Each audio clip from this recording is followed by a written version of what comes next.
Hey guys, welcome back to the Hunting Challenge. My name is Jon White. Hey, listen real quick, if you're new here, this channel is all about finding ways to help save money, to help save time, and increase our success rate in the field as we chase our passion of hunting. But listen, in today's video, I promised you from the last video, if you watched it, it's about which bow I chose, and I ended up choosing the Mathews, which is right here. Love this bow, love this bow. And in that video, I promised you I'd take you through the next process of retesting. And that clip you just saw, the intro clip that was about 18 seconds, was me retesting. I figured I did a video on that. You can go check that one out. Rather than be so redundant, I did the hand load test and I came out ultimately landing on a 300 spine arrow with 100 grain insert and 125 grain head. So that's what I'm going with. And there are some things that kind of happened as I was testing and as I was sighting in, is that my whisker biscuit, this is a new one, so keep in mind if you shoot whisker biscuits, keep this in mind. Because the added arrow weight and the old whisker biscuit, my arrow would be resting down. It would not rest on this hole right here, if you can see that. It would not rest there. It kept falling down in there, so every once in a while, if I didn't notice that, the arrow would go off on its own wherever, God knows where, and I lost 2 arrows because of that. Out of the dozen that I ordered. I've already taken the time to sight this in. These are just traditional pins, 20, 30, 40.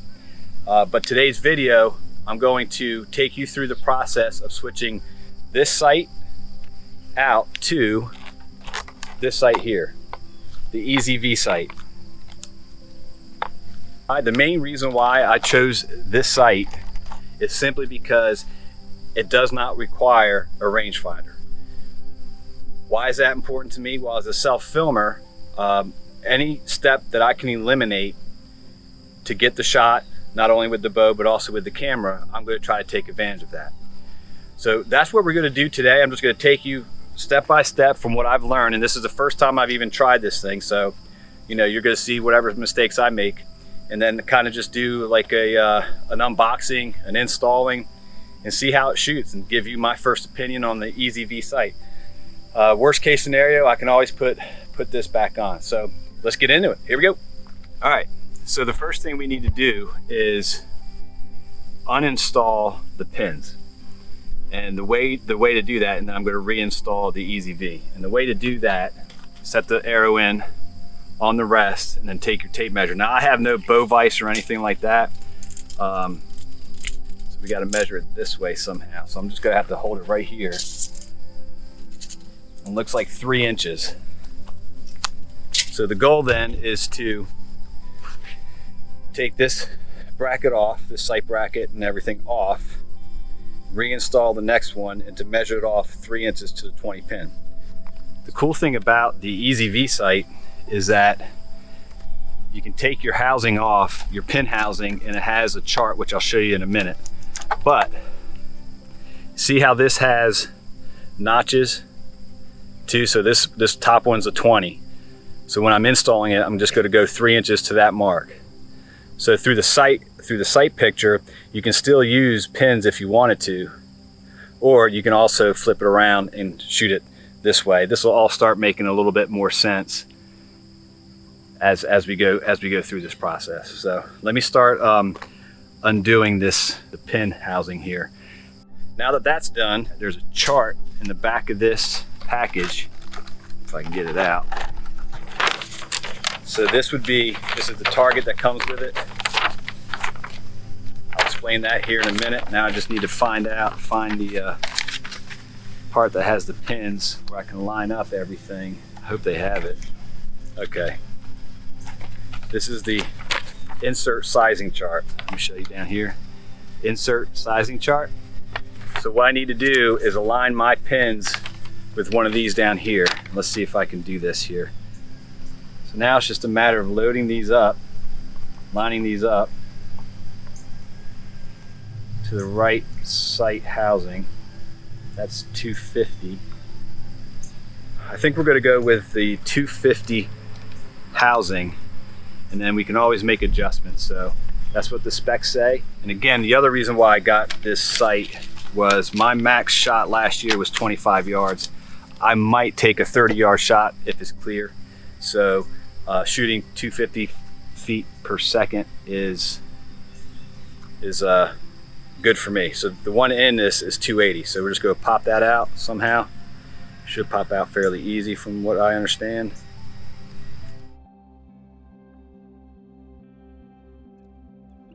All right, so that was a little bit harder than I thought, but here's the 250. I'm going to have the marks facing towards me just to make sure I'm sighted in good and just to get used to the sight picture. So let me install this here. Make sure it's straight. Pops in like that. This housing is solid, man. Solid. So now we're going to install this back on the bow and get it lined up and take some shots. Hopefully it'll work. Here we go. Okay, again, I'm using a rangefinder only to get it dialed in first, just like you would your pen sights. So we're right at 20 now. Worst thing that could happen is that I lose another arrow.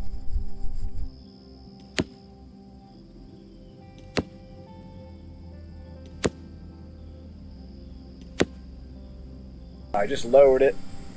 Now let's see what happens. Ooh, a lot better.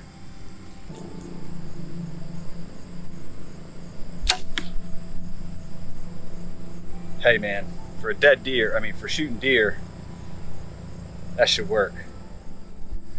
All right, we're going back to 30. I will tell you what, it's a nice cool day. It's 80 degrees, but it's humid, always humid here in South Jersey. I am so thankful for these contacts and that they're working out, because my glasses would be smeared. And man, for y'all that wear glasses, I have been feeling your pain in this heat, and using contacts will be a huge benefit for me.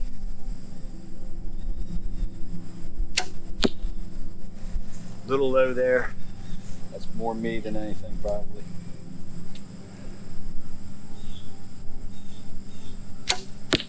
Like it. Like it.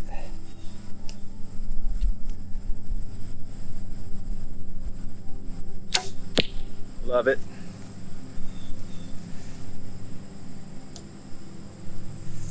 You know what? Let's just walk up here a little bit. I'm going to guesstimate. Obviously, we were between 30 and 20, so maybe it's 25.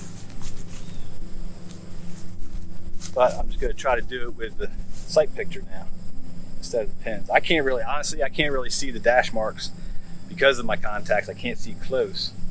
So I am kind of just going off of the bracketing or framing. Low left.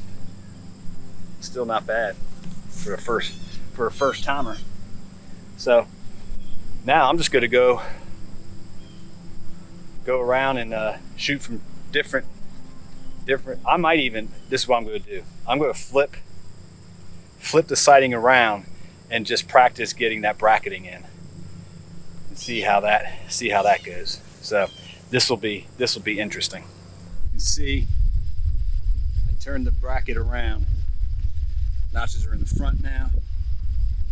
Right here, I turn it around this way. And I'm just doing that to train the brain and eyes to work together as far as bracketing the target. So I'm just going to go to miscellaneous spots and go to time lapses for you. And check this out.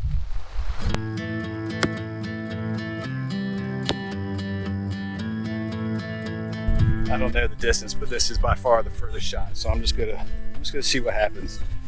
I don't know what this is. Might be getting a little too cocky.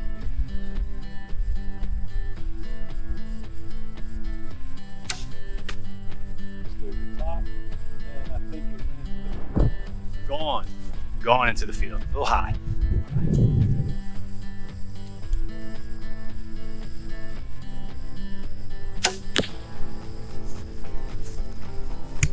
Pretty incredible. I do have a close one. There's one right out.